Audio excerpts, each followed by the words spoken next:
Hello everyone, welcome to my last video of the ICS CXP Mars Komodo 3S DMR Conversion series. In this series we are going to look at the 5 different aspects of the reasons of the dry firing, feeding or double feeding problems that you might get with your ICS rifles. Let's get quickly right at it. The very first reason is very obvious, it's cleaning. You basically need to have a clean inner barrel, clean hop-up chamber and a clean hop-up bucking.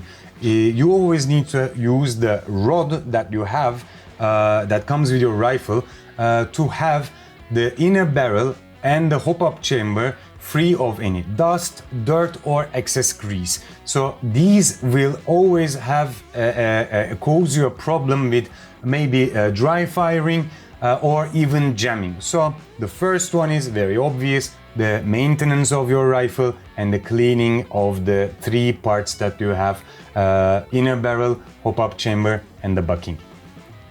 The second reason is right at here. These are the magazines.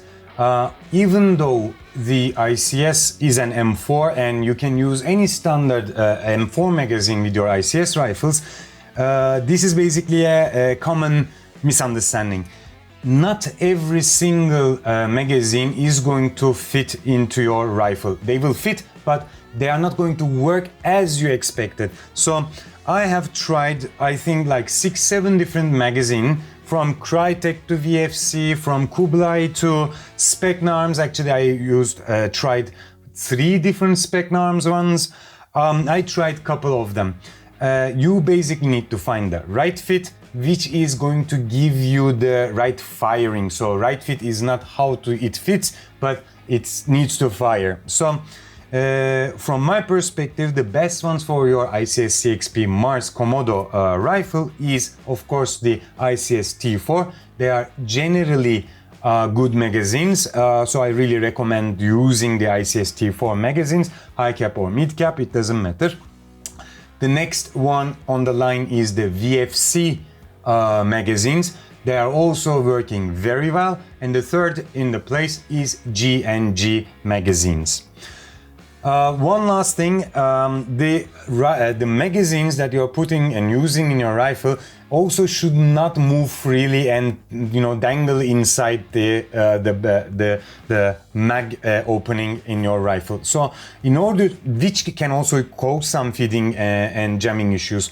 In order to solve that is you can basically put a Velcro tape or Velcro sticker right here, a little piece where it needs to be just below this opening where you have the mag catch opening. So right here, a small piece of rubber or Velcro band or tape, however you want, will make it a little bit stiff and will actually push the magazine to the front side where this opening of the BB release on the mag will sit properly on the hop-up chamber. This is our second reason why we might have some dry firing or double firing issues. The third reason why we might have some issues, especially this is the dry firing one, is the hop-up chamber. So ICS have a different design than many other M4s, and their hop-up chamber is basically a little bit longer than the original or the standard M4 hop-up chambers that you can find in the market. So my recommendation would be to use the original ICS hop-up chamber with your rifle, or find the one like Max MI Pro series that fits and that is basically tailor cut for ICS rifles. If you do not have the right size, you might have some dry firing issues because the magazine is not powerful enough to push the BB into the right space and they might just fall off and cause jamming. So the hop-up chamber and the right hop-up chamber for the ICS is the number 3 on our list. The next one on our list is the size of the nozzle. I would like to demonstrate why. So the principle of how the BB loading works is that our nozzle, which is inside our upper gearbox, which is attached to the tappet plate, is going to move inside and out of the, so if I have to demonstrate it like this also, with the trigger pull, it is going to move inside and out of the hop-up chamber. So the right size that is going to go inside and also leave the right opening for one single BB to enter the hop-up unit is what you need to also check. The safest thing that you can do is to measure your original stock hop-up, or measure your original stock nozzle and buy exactly the same size. So ICS nozzle that comes with the Komodo is 20.9 millimeters, so it's almost 21 millimeters. So everything which are 21 millimeters is going to work.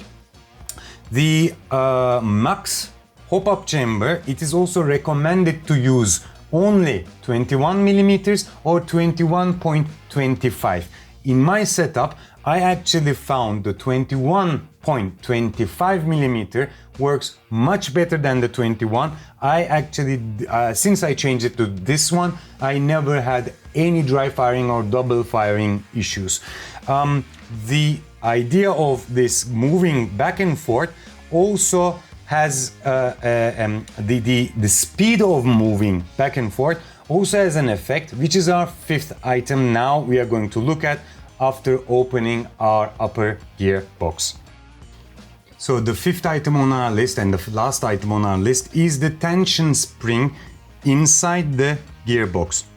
This spring is not powerful enough to have the right speed of pulling the nozzle back and forth, which basically honestly causes a lot of problems. So what you can do is that you can take the spring out of your gearbox, and I'm going to demonstrate the same thing on a bigger one now. Just using the same tension spring with the help of a tool like this, you can get the last two threads, just only the last two circles, and bend them to make a hook. It's not that easy, especially on the small one, but this is how we get the enough pressure and enough power on the tension spring. So if you can bend it just like this, you can basically use those new bent ones. What we have done is that we made our spring shorter, so it is now even more stiff when you put it on it. So each time you pull the trigger, it is going to bring the nozzle back in its place even faster. This is going to stop the double feeding or dry firing in case of the combinations with the nozzle length and so on. This is going to basically the core of your solution. So if we count the items one more time: clean inner barrel, hop-up chamber, and bucking, then we basically have the magazine that is fitting to your rifle. The third item is the right size of the hop-up chamber, using ICS original one or a one that is created especially for ICS. The fourth one is the length of your nozzle. With the max hop-up unit, you should, from my perspective, use 21.25 millimeters. And the last one is bringing your little tension spring here on the tappet plate a bit more stiffer, so making it shorter. These are all the reasons I found until now from my own experiences to solve the feeding issues. Honestly, all these things that I have done solved every single of my problem. I've never ever had any feeding, dry firing issues after all these 5 things. Please comment below if you have different ideas or if you have different modifications that you did on your ICS rifles. Please do not forget to subscribe to my channel and turn on the notifications. See you on the next series.